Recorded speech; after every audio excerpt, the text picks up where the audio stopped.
It's the biggest night in music. The Grammy Awards celebrate the top artists in the world, recognizing their talents and contributions to recorded music. And a local artist is part of that list and is being recognized at next year's event. His name is Justin Gray, a music producer who's been nominated for Best Immersive Audio Album. Have a listen.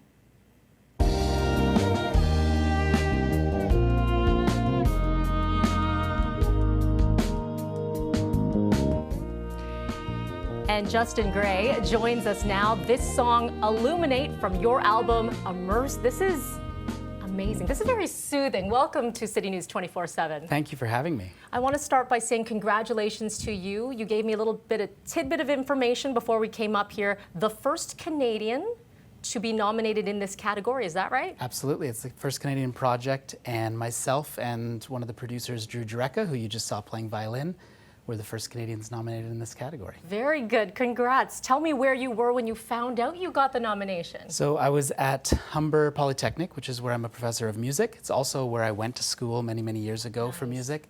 And I was in the studio, and actually, for instance, the video that they just saw, this whole project was recorded there. And I was actually sitting in the exact same seat that I was producing the whole record, because it's the room that I teach in. So the co-director of the film, Michael Fisher, came down. We knew that the announcements would happen. We kind of just got in there on our own and we watched, and it's kind of awesome to be able to experience it in the same place it was created. It is all kinds of awesome. So many of our viewers might say, what is immersive audio? You know, for me, I'm looking at this, I'm hearing this, and there are layers to this masterpiece. Am I getting that right? Yeah, I mean, absolutely. And in terms of answering your question in a short form, immersive audio, when we think about how we listen to the majority of music, at this point, it's most often in stereo, which means two channels, our left channel and our right channel. Regardless of whether it's headphones or in our cars, that's how the music is produced. At this point, we don't even call it stereo, we just call it music. Immersive audio is the concept that we can now use more speakers or more sound sources to really surround us in the music. And where people may be most familiar is at the movie theaters. When we go and watch a movie for the last decade or more, we've always been experiencing it in either surround or immersive audio when we actually add speakers above us. So I wrote this music, produced this music, and recorded it so that it kind of puts the listener in the impossible seat where they're actually inside the ensemble. Imagine instead of sitting in the audience at a concert and watching the band is actually all around you, and you get to be in truly a seat that otherwise you could never be. Music has truly evolved over the years.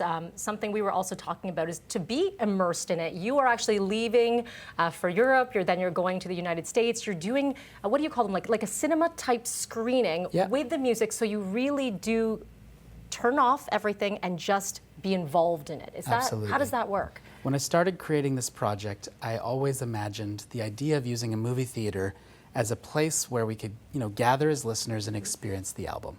And it does so many things. First of all, movie theaters, as I mentioned, are already these multi-channel, sometimes there's 40, 50, 60 speakers. We might not know it when you walk in, but next time you walk into the movie theater, look around and observe. So it's a system where the Dolby Atmos technology that this is produced in, I can now deliver that in all these different places without having to build a new setup every time. Then the other part of it is I always wanted this to be a film.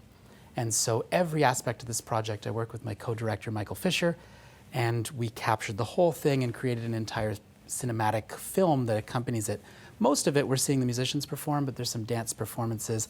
The artwork, this pendulum art, we kind of see it being created. There's shots of nature. And so what these events are, these screenings, is we go to a Dolby Atmos theater, and everyone comes in and sits down, and it's just a curated experience where everyone can come and listen and experience the full immersive record from top to bottom. And kind of what we were chatting about earlier was, I don't think that's actually that foreign for folks. No. First of all, we're used to going to movie theaters and watching a movie, but sitting down and listening to an album from top to bottom is something I think a lot of people connect to, and it's been really beautiful to do it. This has been a project that has been in your pocket for 4 years, so to see it come to life and to be recognized like this is quite a feat. This is incredible. I want to talk about the ceremony itself. That's coming up in February of 2026. You will be attending. You'll be there. Who are you excited to see? Who do you want to sit beside? Give us all the good information, everything. The first person I want to sit beside is my partner, Natalie Tabone. Very nice. We have 2 kids together, and we went to high school together in the beaches, actually. And I remember somewhere along the line, I told her in high school that I'd take her to the Grammys. and I'll try not to be emotional right now, but that's the person I'm sitting beside, and I'm pumped. Let's see, who do I want to see?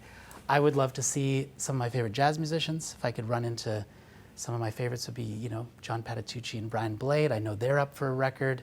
I think Natalie would be pumped if she could see someone like Bon Iver or Ray LaMontagne.